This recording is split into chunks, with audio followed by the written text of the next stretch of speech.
एक दिन एक ब्राह्मण ने अपनी पत्नी को अपने बिना खाना खाने से मना किया, ताकि कहीं ऐसा ना हो कि वह बकरी बन जाए।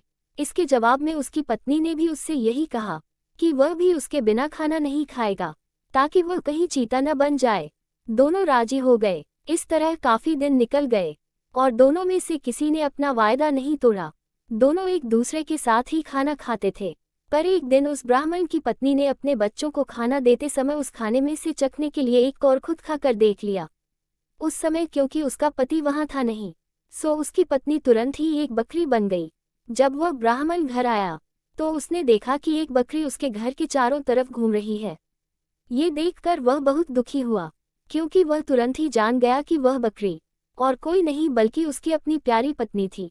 उसने उसको अपने घर के आंगन में बांध दिया और उसकी बड़ी सावधानी से सेवा करने लगा। कुछ साल बाद उसने दूसरी शादी कर ली, पर उसकी दूसरी पत्नी उसकी पहली पत्नी के बच्चों के साथ बिल्कुल भी अच्छा व्यवहार नहीं करती थी। वह तो उनको खाना भी बहुत कम देती थी। वे बच्चे बेचारे बहुत परेशान रहते थे। उनकी बकरी माँ उनकी शिकायतों को सुनती रहती, पर वह बेचारी भी कुछ नहीं कर सकती थी। उन बच्चों की माँ ने ये भी देखा कि उसके बच्चे दुबले होते जा रहे हैं, इसलिए एक दिन उसने अपने बच्चों में से एक बच्चे को अपने पास बुलाया और उससे दूसरों को भी यह बात चुपचाप बताने के लिए कहा कि जब भी उनको भूख लगे तो वे एक डंडी से उसके सींगों को मारें। ऐसा करने से उसके सींगों में से कुछ खाना निकल आएगा जिसे वे खा सकते थे। बच्चों ने ऐसा ही किया। अब जब भी उनको भूख लगती तो वे अपनी बकरी माँ के सींगों में डंडी मारते। इससे उनमें से कुछ खाना निकल आता और वे उसको खाकर अपना पेट भर लेते। इससे धीरे धीरे उनकी तंदुरुस्ती अच्छी होने लगी। पर ये तो उस सौतेली माँ की उम्मीदों के खिलाफ हो रहा था। उसके सौतेले बच्चे तो बजाय दुबले होने के और ज्यादा तंदुरुस्त होते जा रहे थे, जबकि वह खुद उनको बहुत कम खाना देती थी। वह उनको इतना तंदुरुस्त देखकर बहुत ही ताज्जुब में पड़ गई कि यह सब कैसे हो रहा था। कुछ समय बाद उस ब्राह्मण की दूसरी पत्नी ने एक एक आंख की बेटी को जन्म दिया।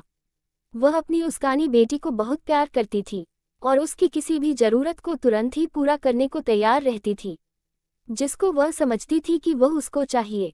कुछ दिनों बाद जब वह लड़की काफी बड़ी हो गई, चलने फिरने लगी, बोलने चालने लगी, अच्छी तरह बात करने लगी, तो उसकी माँ उसको दूसरे बच्चों के साथ बाहर खेलने के लिए भेजने लगी। उसने उसको ये भी कहा कि वह अपने बड़े भाई बहनों पर निगाह रखे कि वे कब और कैसे खाते पीते हैं। लड़की ने कहा ठीक है। वह लड़की उनके साथ सारे दिन रही और उसने वह सब कुछ देखा जो उनके साथ हुआ। ये सुनकर कि बकरी उसके सौतेले बच्चों को खाना दे रही थी, वह दूसरी पत्नी बहुत गुस्सा हुई। उसने तय कर लिया कि वह उस बकरी को जल्दी से जल्दी मरवा देगी। एक दिन उसने बहाना किया कि वह बहुत बीमार है और अपने इलाज के लिए एक हकीम को बुलवाया। उसने उस हकीम को रिश्वत दी और कहा कि वह उसके लिए दवा के तौर पर बकरी का मांस खाने के लिए बताए। उस हकीम ने ऐसा ही किया।